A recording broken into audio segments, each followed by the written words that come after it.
Ayan po mga lods, sa video po ito ay papakita po namin kung paano po kami mag-ihaw sa slab. Bali, gumagawa na nga pala kami dyan ng aming runner mga lods para po sa ating biga. 1/2 na pinulik and then tubular po yung aming gamit dyan. And then nagsisilbing pako po namin ay yung 5/7 screw. At ito na po mga lods, ilalagay na po namin yung aming ginawang runner dyan para sa biga. Bali, hindi ko na po nabidyuhan yung paglalagay po ng aming sepo, yung pinatungan po ng aming runner dyan. Ganito po yung aming pamamaraan sa pag-layout po ng slab mga lods. Okay.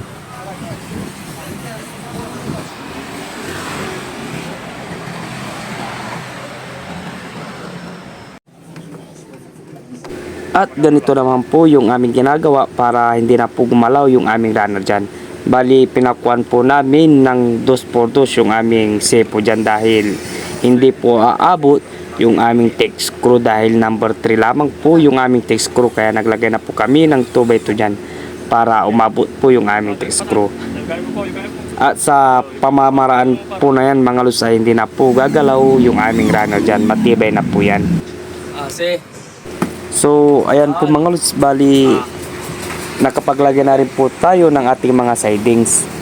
Bago po natin ilagay po itong ating mga sidings ay siguraduhin po natin na naitali na po natin yung ating mga bakal. So, dyan po ay napalibutan na po natin ng mga sidings yung ating mga beam mga lods. Ayan po.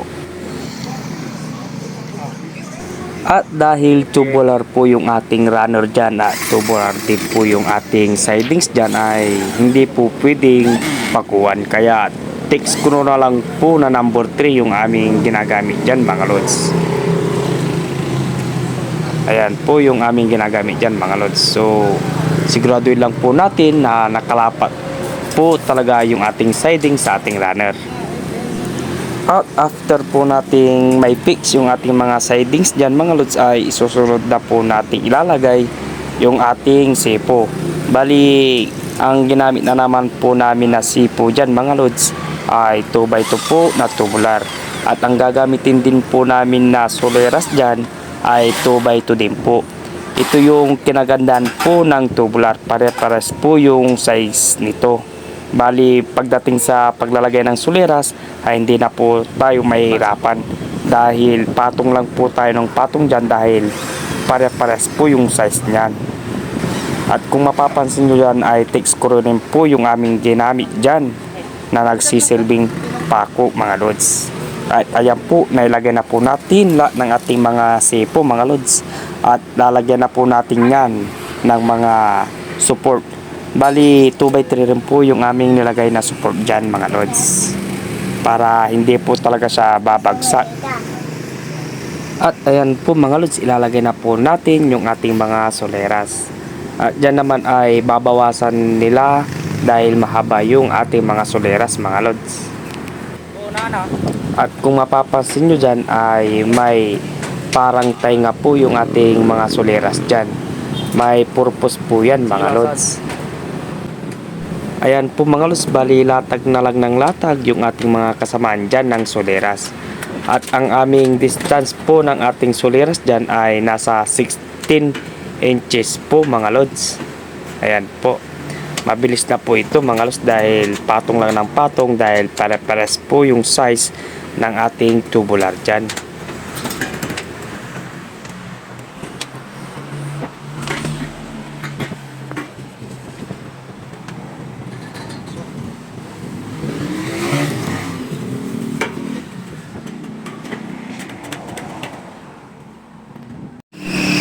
Ito nga pala yung ginagamit namin dyan mga lods, 5/7 screw.